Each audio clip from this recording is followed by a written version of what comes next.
Hi guys, so I made my mom a shirt and she's going to try it on.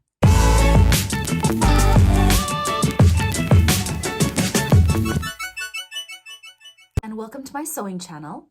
Today is just going to be a recap of, everything that has been happening in my sewing life from the past week. So hashtag Friday Sews, in other words.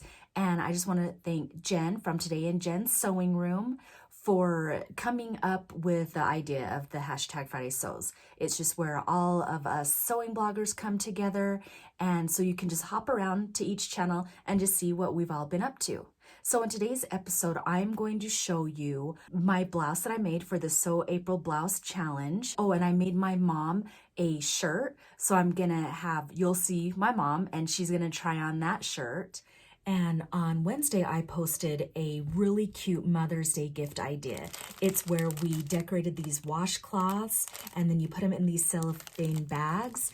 And then look at how cute you can add. These are bath salts. So if you did not see that video, make sure that you click, there's the link right there, because I've also attached, these is a printable that you can actually print and add to yours.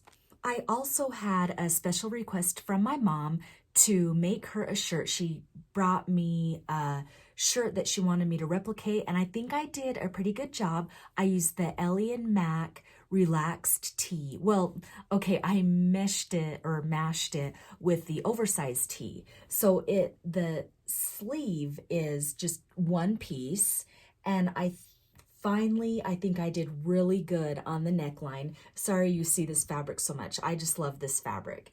And then she wanted a straight hem, instead of the curved hem. So I did a straight hem for her. And now we are just going to wait for her to come out of the bathroom. Let's see. Oh yeah, that is cute.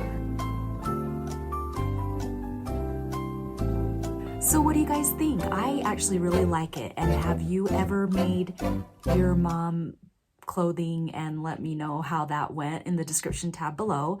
But I think she really likes it, and hopefully she wears it like every other day. Just kidding. But thank you, Mom, for modeling the shirt and being a good sport for us. And thank you for helping out with Rose. Oh, and thank you for making me lunches. I decided to join in on the challenge that Dahlia Society has put together with @ClothEdit, and there's the hashtags below. And what it is it's just sew a blouse in April. So if you want to join in as well, I think the deadline is today. I mean, actually the deadline to enter is May 1st, but there's all these different giveaways, and you will just take a picture of the blouse that you're wearing, make a little like information about it, and then use the hashtag Sew April Blouse on Instagram. And then you're gonna wanna tag @Dahlia Society and @ClothEdit to join. Okay, so I'm really excited about my shirt. I think it's really, I've been wanting a shirt that's kind of flowy and kind of like a smock top and something that's tiered. And so I think this one just kind of hit. I mean, it just like checked everything that I wanted. And so I'm going to show it to you, of course, in a minute. I'm going to try it on. Let me tell you a little, okay, so it's right here. And I'll just give you some details about it. And it looks nothing like the pattern that I used, because it was kind of like a unintentional hack. I used Simplicity 8293. And so these are all like just simple dresses, and that's what I wanted, was just a simple straight dress made with a really cute fabric. So what came from this is actually this. This is the shirt, and I'll just give you some details about it. I am going to make this one again, just exactly how it says.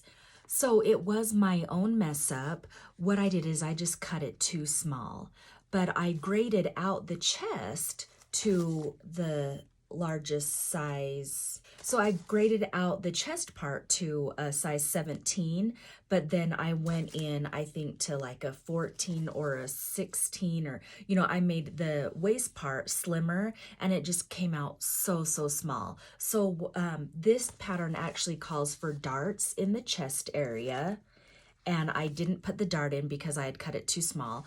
I love that it has that you attach facing. So it's got this where you can put facing in the neck area. And so I did the facing on it. And I love this crepe fabric. I purchased this from fabric.com. And I would love to try out this texture again. It's kind of stretchy, and I love the arms is just a simple arm that I used, you know, in this pattern. And then the back is just like this. And then I did my button with the elastic, which is, I think, you know, what they intended to do as well. But then what happened is where it got so slimming right in here, I had to cut it off, and then I just added my own gathers. So I put some gathers and then I did a tier on it. And so, yeah, let me go and try it on for you.